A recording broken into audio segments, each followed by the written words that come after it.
Good evening and welcome to the Cheltenham Exchange Lucky 15 Shootout. So a little bit of fun before the main event starts next week. So it's Thursday night. So how many days till Tuesday is that, fellas? 5 days? Yeah, 5 days till we get underway. So the idea here is that for the 4 days of the festival, a member of the Cheltenham Exchange team will go head-to-head with a very special guest in picking the lucky 15 for the day's racing.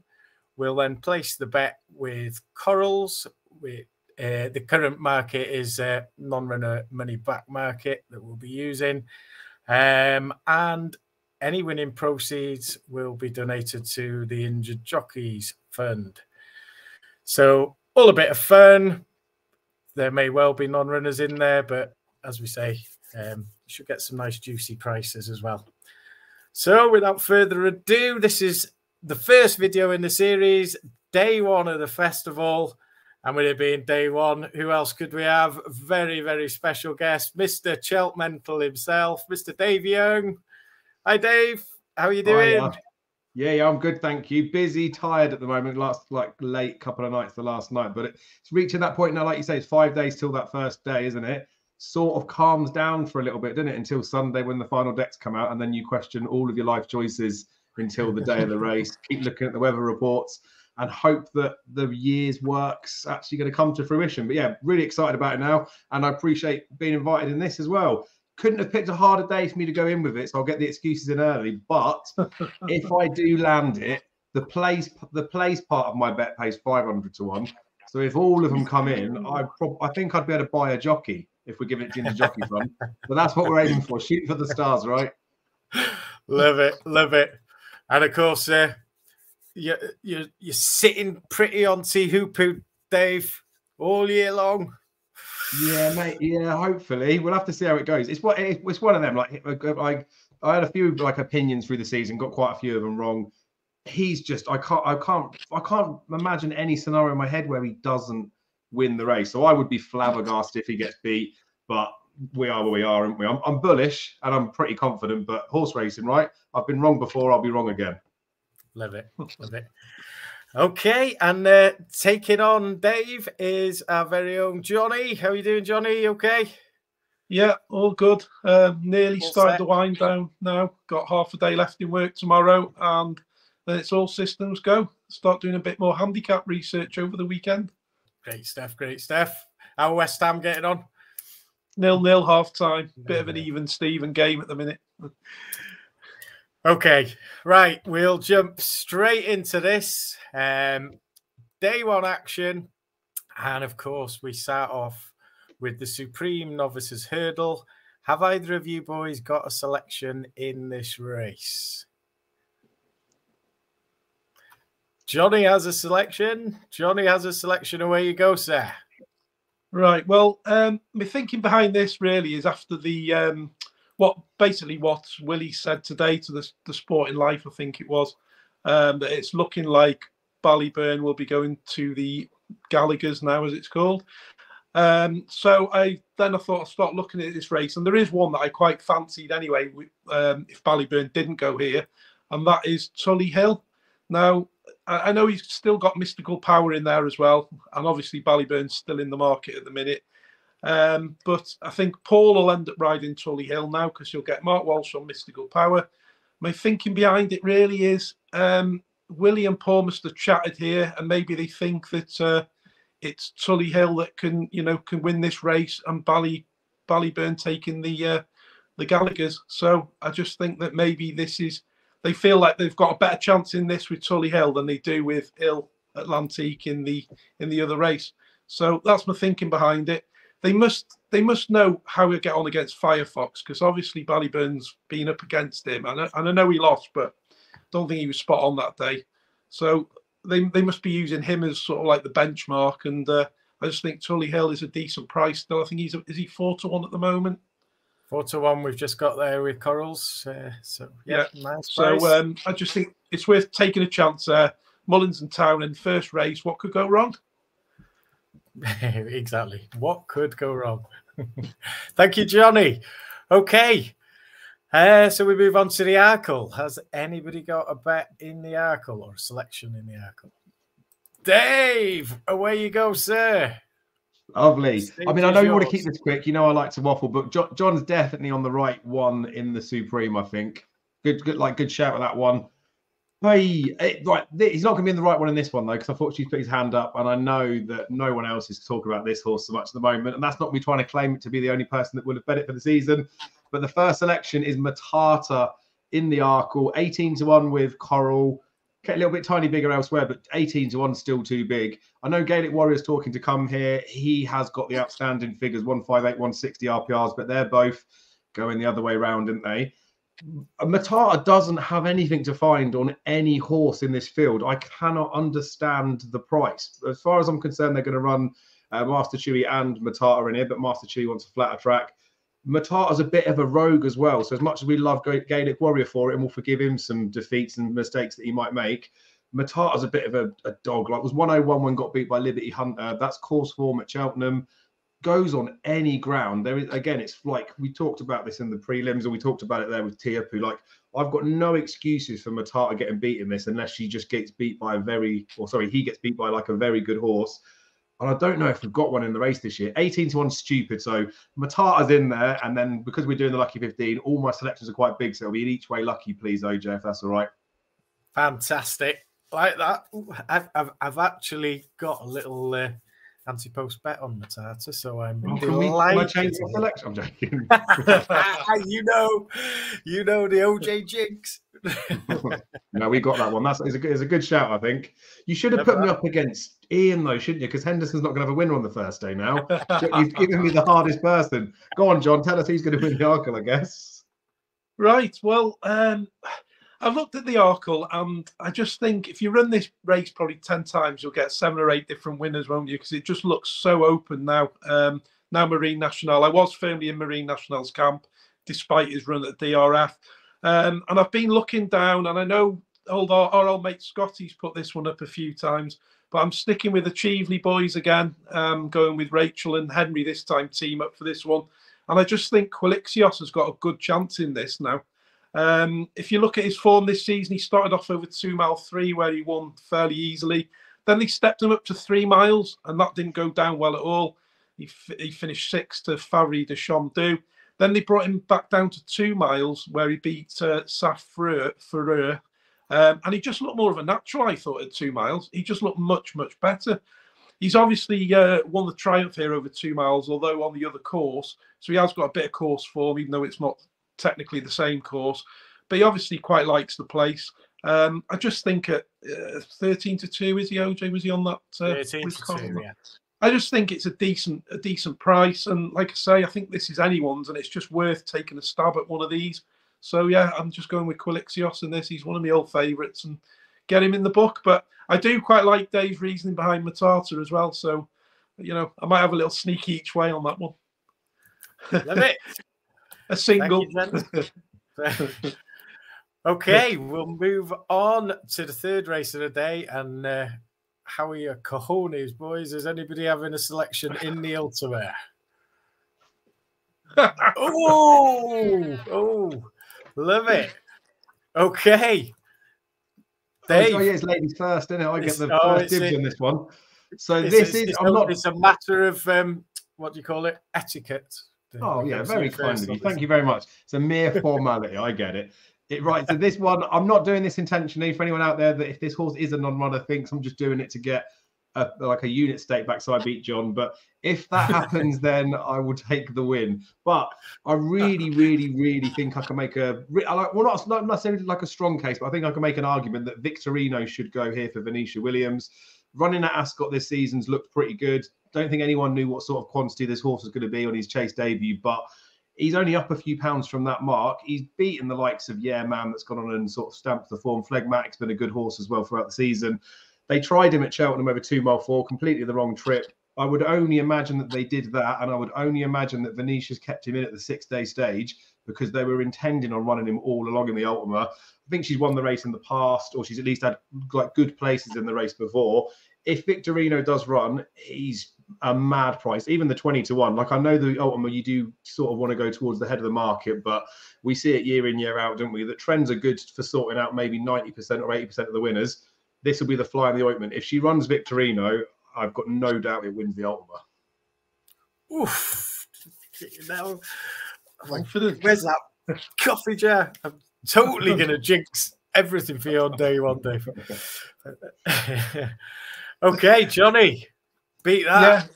Yeah. Funny enough, I've backed Victorino every time he's run this season. And I don't know, his jumping sometimes gets a bit sketchy, doesn't it, during races? But if he puts it all together, you know, he's obviously got a chance. But I'm going to, as mine is a win, Lucky 15, I'm going with everybody's favourite, the Goffer. I'm sure Dave used to like the Goffer as well. I just think if you look back on last year's race, he finished fourth, didn't he? £2, I think he was £2 higher last year. 10 lengths off the winner. Obviously, the first two are class horses, aren't they? Who finished first and second last year. They're rated in what, 160s now or whatever. So the Goffer must go well. He must be up there. He's your absolute banker for your exactas and trifectas, isn't he? He'll be in the first three, I reckon, no problem. Whether he's just got enough in hand to win it, you know, we'll see. But I just think he's got an excellent chance of doing this. And the Irish have got to have a winner in this race at some point. And I think he's their best chance in it. So, yeah, I'm going with the Goffer. And that's my third choice, OJ. Lovely. Thank you, John. 6-1. Very nice, especially when my theory that Meeting of the Waters will go to the National Hunt chase comes off, and the Goffer will be into about 3-1. I'm convinced. Convinced. And we'll be on. Right. Thank you, gentlemen. Right. Has anybody got anything in the champion hurdle? No. No surprises there. And we move on to the mayor's hurdle. Dave's got a selection in the mayor's. Oh, no, and it's mad as well, because obviously people know I put big prices up. I'm obviously looking for an each-way play, and we all know that Lossiemouth's got to be one of the biggest bankers of the entire week. So I'm sacrificing the win part of the bet. I think the place part pays was got to pay close to 500 to 1 anyway. So if we can get them all in the frame, then I don't mind getting the place dividend part of it up. It's only 3 places up for grabs at the moment, but I don't think we need any more. There probably might be 4 on the day, but it's irrelevant me saying that. We're doing it now. Marie's Rock for me is pretty solid, right? And I say that maybe it's almost like an oxymoron with her, isn't it? Because she's the most consistently inconsistent mare in training. I just think that she's done better this season since they've stopped trying to make her into a stayers hurdle runner. I know they did run her over an extreme trip, but it was against the girls. I think she seems a bit better in herself. Even her run behind Bob Oddinger, I thought, was actually pretty good this season. She's been there and done it and won the race. Lossiemouth is miles clear. It's not really like a question mark that would worry you, because the extra 3 furlongs, Lossiemouth will be fine. But it is still a tiny bit of a question mark about her stamina. The ground's going to be tacky, even if it does dry out a bit. We know Marie's Rock stays this trip and further. Fasty run race will suit her. 12-1 she is when we're sticking this one on. It's juicy enough for a place, right? So I think she'll definitely fill the frame, and it's not beyond the realms of possibility that if Lossiemouth makes a mistake or whatever happens in the race, it's not like inconceivable that she could be the winner. So I think she's all right. I think she's a fairly solid each way one. Love it. Absolutely love it. Thank you, Dave. Right, so we're 3 selections down each, and we've got a couple of races left. So the Fred Winter Boodles Juvenile Hurdle. Have either of you got a selection in here, boys? Oh, we're finishing on this race. We're finishing on this race. I love it. Well, in that case, Dave, obviously, take it away, sir. Yeah, so we're good with the bookies, to be fair. I know they do lots of bad things, but when they go non-run their money back, not that this one will run, I'm sure it will, you get in the 5 places, a fifth of the odds. Now, there might get a few places that do 6 or 7, but it's not bad odds at the moment, I don't think. I think the terms are pretty good. It's Nara, JP McManus filly. Now, the last filly that won this, maybe Un Artiste, I think. I don't know, I've got notes in front of me, but you don't get too many of them that go and win this race. But she's a hood wearer, which is a pretty good figure. I think maybe I can't remember the exact numbers again, but in recent years, there's always something placing in a hood in this race, like finishing in the top 5.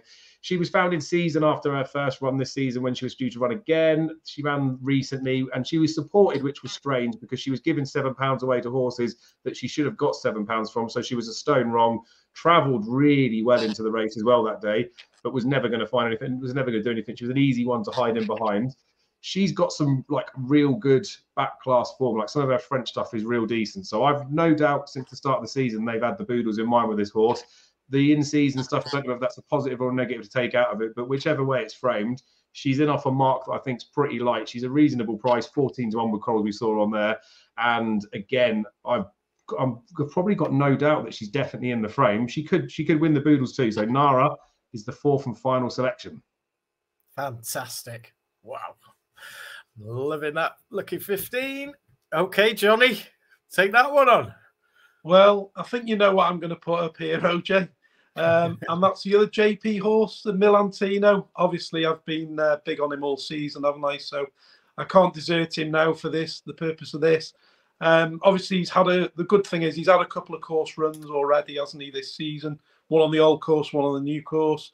Obviously, finished 3rd behind Sergino last time, albeit 11 lengths. I don't think he... the last sort of half furlong, I don't think they were putting it quite all in that race. Probably thought Sergino's a weapon. We don't want to get too close to him, otherwise we're going to get spanked. Then, obviously, last week, the good old handicapper put him down £10, which was like the gift from the gods, as I say. It's just absolutely crazy. Had a bet, he's definitely had a bet. Handicapper must have lumped on this. So yeah, I'm on at a big price, aren't I? As you know, I did the old double odds boost on William Hill after that race in January, so I got 28 to 1 on it. So quite happy with that. But I just think, you know, if he doesn't, you know, he's got a great chance. He reminds me a little bit of JP in this with Brazil. You know, I think I'm not sure what mark Brazil was off, maybe a little bit higher than this, but he looks to have every chance, doesn't he, in this? I think, but. Yeah, let's hope for a JP 1 and 2 in this race then. That'll be good. Fantastic. Well, there we go. And we don't even need to look at the National Hunt Cup. Gentlemen, fantastic. Loving it. Thank you very much. So we'll have a quick recap. So Dave's 25 pence each way, lucky 15. This could be massive. We've got Matata at 18 to 1 in the Arkle. Victorino, 20 to 1 in the Ultima. Marie's Rock, 12 to 1 in the Mares, and Nara in the Fred Winter at 14 to 1. Johnny, we've got Tully Hill, 4 to 1 in the Supreme, Quilixios, 13 to 2 in the Arkle, the Goffer, 6 to 1 in the Ultima, and Milantino at 8 to 1, similarly in the Boodles. So, some lovely juicy prices there, and well, what more can we say? Good luck, fellas. Head to head. Best of luck, Dave. Yeah, best of luck to you, mate. So there's some good solid selection there from John as well. And well done, mate, for having the balls to go win only and put some in at some juicy prices as well. So fingers crossed. The each way ACCA for yours would pay good as well, I reckon, John. I'll have a little 5 each way on that, I reckon. I might have a sneaky go myself as well. Yeah, you got to have a sneaky go yourself. I might do mine and Dave's. Just good fun, money to watch. Yeah. So, yeah, as we said, bets will be placed as soon as we finish this recording. Any, fingers crossed, any winnings will go to the Injured Jockeys Fund. And, yeah, we don't need to say any more than a massive thank you to Mr. Dave Young for joining us tonight.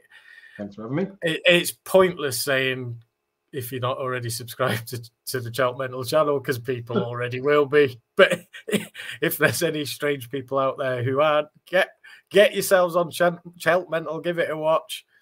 Ranting and racing on a Monday night. Oh, I love it. Absolutely love it. So, yeah, get following. And if you don't mind subscribing to our channel as well, folks, it doesn't cost anything. Get on there and get the comments down there. Tell the boys what you think. Give them some stick for their selection. Slate them. Put your lucky 15s in for day one. Put them in there. Put them in the comments and get a bit of discussion going.